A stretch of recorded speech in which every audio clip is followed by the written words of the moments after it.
സമ്മാനിച്ചതിന്റെ ശോഭനോടുള്ള നന്ദി ഞാൻ അറിയിക്കുകയാണ്. ഞാൻ ഒരുപാട് ഫംഗ്ഷന് കോളേജാണെങ്കിലും അമ്പലത്തിന്റെ ഫംഗ്ഷനൊക്കെ ആണെങ്കിലും പോയിട്ടുണ്ടെങ്കിലും എന്റെ ജീവിതത്തിൽ ഞാൻ ഒരിക്കലും മറക്കാത്ത ഒരു ഫംഗ്ഷൻ ഇതായിരിക്കും എന്നുള്ള കാര്യത്തിൽ യാതൊരു തർക്കവും. കാരണം നമ്മുടെ ജീവിതത്തിലെ ആദ്യത്തെ അനുഭവങ്ങൾ നമ്മൾ ഒരിക്കലും മറക്കില്ല. ഇത് എന്റെ ജീവിതത്തിലെ ആദ്യത്തെ അനുഭവം. കാരണം ഇവിടെ നിന്ന് ഈ നാരായണനെ ചോദിക്കുമ്പോൾ ഞാൻ എന്റെ കുറെ വർഷമായിട്ട് നമ്മൾ ചിലർ മരിച്ചു പോയി ചില വ്യക്തികൾ നമ്മുടെ ഓർമ്മയിൽ പോകും. പിന്നെ എന്തെങ്കിലും അതുപോലത്തെ ഒരു ഇൻസിഡന്റ് വന്നാൽ മാത്രമേ നമ്മൾ ചിലപ്പോൾ അവരെ ഓർക്കുള്ളൂ. എന്റെ ലൈഫിൽ ഞാൻ കുറെ നാളുകൾക്ക് ശേഷമാണ് എന്റെ അപ്പന്റെ അമ്മേനെ ഞാൻ ആലോചിച്ചത്. കാരണം എന്റെ അപ്പന്റെ അമ്മയുടെ കൂടെ ഇരുന്നാട്ടാണ് ഞാൻ പണ്ട് നാമം ജപിച്ചിരുന്നത്. അപ്പൊ പെട്ടെന്ന് ഓർമ്മയിലേക്കാണ് ഞാൻ പോയത്. അപ്പൊ ഓർമ്മ തന്നതിന് ഒരുപാട് സന്തോഷം.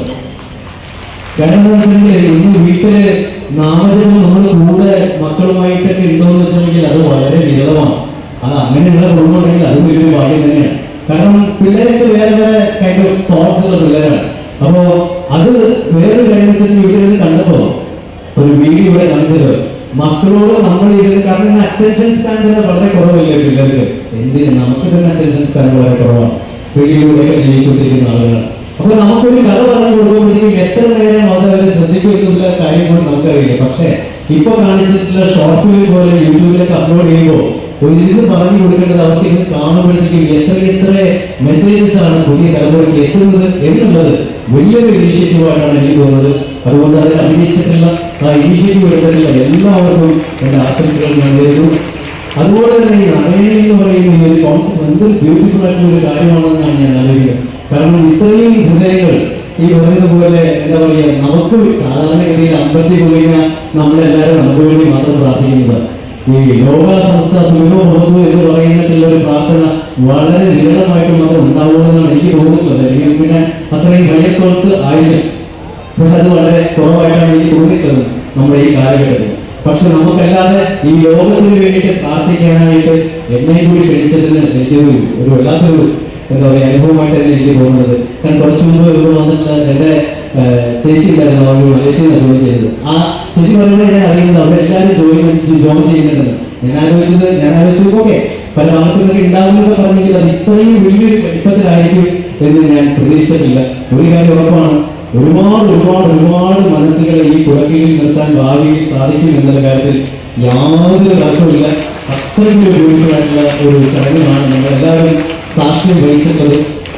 നമ്മള് ഇന്ന് രാവിലെ ഞാൻ ഗുരുവായൂരമ്പലത്തിൽ പോയി കഴിയുമ്പോഴത്തേക്കും ഞാൻ അവിടെ നിന്ന് കടന്ന് ഞാൻ 10 മിനിറ്റ് വന്നിട്ടുണ്ട്.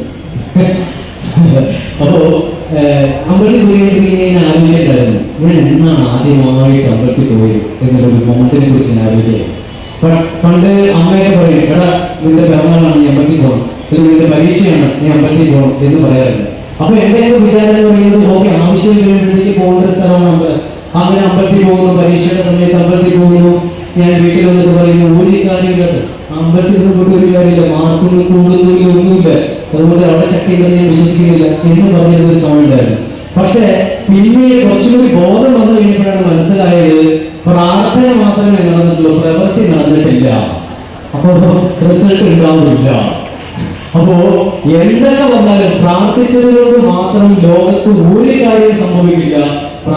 പ്രാർത്ഥനയുടെ കൂടെ നമ്മൾ ആത്മാർത്ഥമായ പ്രവൃത്തിയും ഉണ്ടെങ്കിൽ മാത്രമേ അതിന് റിസൾട്ട് ഉണ്ടാവുള്ളൂ. അതിനകത്ത് ഒരു സംശയമില്ല. മാത്രമല്ല ആ കർമ്മം ചെയ്യുക എന്നത് മാത്രമേ നമുക്ക് ചെയ്യാൻ പറ്റുള്ളൂ. ബാക്കി അതിന്റെ കർമ്മഫലമൊക്കെ ബാലൻസ് ഷീറ്റൊക്കെ പരിശോധിച്ചതിന് ശേഷം മാത്രമേ നമുക്ക് കിട്ടൂ. അതിനകത്ത് ബുദ്ധിച്ചിട്ടൊന്നും ഒരു കാര്യമില്ല. അയ്യോ അതെനിക്ക് കിട്ടിയില്ലോ, അതെന്ത് ബുദ്ധി കിട്ടിയില്ല, എന്ത് ബുദ്ധി കിട്ടിയിട്ടില്ല എന്നുള്ള ചോദ്യത്തിന്റെ പുറകെ പോവാതിരിക്കുന്നത് നല്ലത്. കാരണം ആ എനർജി വേസ്റ്റ് ആവും. കാരണം ഇപ്പൊ നമ്മൾ ഭക്ഷണം കഴിക്കുന്നു, ഭക്ഷണം കഴിച്ചിട്ട് എന്ത് ഭക്ഷണം കഴിക്കണം, ഏത് ഭക്ഷണം കഴിക്കണം, എപ്പോ കഴിക്കണം, അങ്ങനെയുള്ള തീരുമാനങ്ങൾ എടുക്കാനുള്ള കഴിവ് നമുക്കുള്ളൂ. അവിടെ നിന്ന് ഇവിടെ നിന്ന് ഇറങ്ങിക്കഴിഞ്ഞാൽ അത് ചെറുമുടലെത്തിയോ ഉടമ്പുടലെത്തിയോ എന്തായിട്ടുണ്ടാവും, ഷുഗറായിട്ടുണ്ടാവുമോ, ബ്ലഡ് ആയിട്ടുണ്ടാവുമോ എന്നൊക്കെ വെറുതെ ആലോചിച്ച് സമയം കളയുന്നത് പോലെയാണ് ഒരു പ്രവൃത്തി ചെയ്തിട്ട് അതിന്റെ റിസൾട്ടിനെ കുറിച്ച് ചിന്തിക്കുന്നത്. അതുകൊണ്ട് ആത്മാർത്ഥമായിട്ടുള്ള പ്രവൃത്തി, ആത്മാർത്ഥമായിട്ടുള്ള സമർപ്പണം ഉണ്ടെങ്കിൽ തീർച്ചയായിട്ടും എനിക്ക് തോന്നുന്നു നമ്മൾ സക്സസ്ഫുൾ ആകും എന്നുള്ള കാര്യത്തിൽ യാതൊരു സംശയമില്ല. ഇന്ന് ഈ പറഞ്ഞതുപോലെ മാനസിക ആരോഗ്യം ദിവസം ആയതോടുകൂടി പറയുകയാണ് ഈ നമ്മുടെ പുതിയ തലമുറയ്ക്ക് നമ്മുടെ പുതിയ തലമുറയ്ക്ക് കൊണ്ട് ദൈവം നമുക്ക് പോലും ചെറിയ എന്തെങ്കിലും ലൈഫിൽ ചെറിയ കാര്യങ്ങൾ വന്നു കഴിഞ്ഞിട്ടുണ്ടെങ്കിൽ നമ്മൾ തകർന്നു പോകുന്ന ആളുകളാണ്.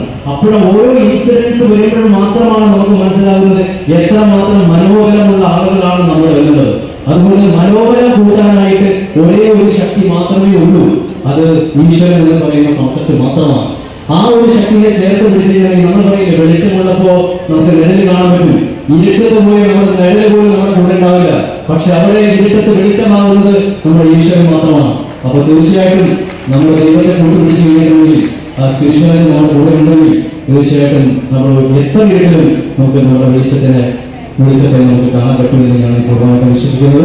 ഇത്രയും നല്ല അമ്മമാരെ ഒരുമിച്ച് നല്ല ഹൃദയങ്ങളെ ഇങ്ങനെ കാണാൻ വേണ്ടിയിട്ട്, ചിരിച്ച മുഖത്തെ കാണാൻ വേണ്ടിയിട്ട് ഒരുപാട് ഒരുപാട് ഒരുപാട് സന്തോഷം.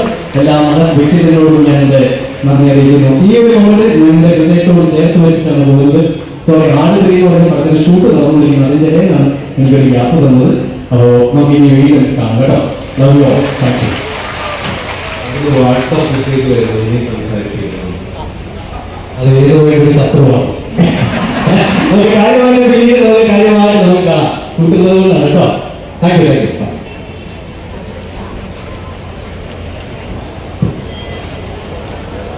സമിതിയുടെ സംസ്ഥാന അധ്യക്ഷൻ ശ്രീ മോഹൻജി, അതുപോലെ ശ്രീ ടി വി ശ്രീനിവാസൻ ജി, അത് രണ്ടുപേരും വേദിയിലേക്ക് എത്തണം. Shri Mohanji, Shri T V Srinivasan G.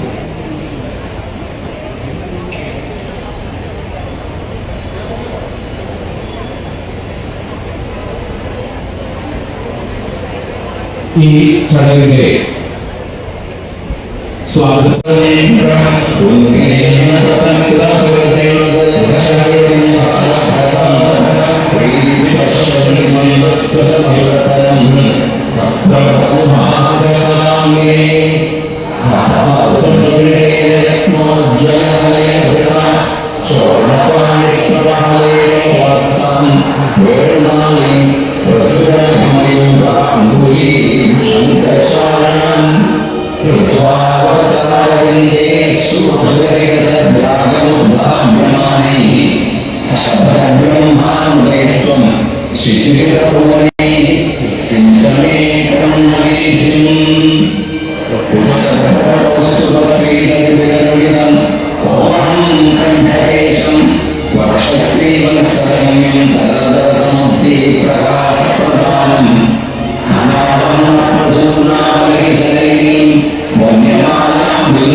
Ini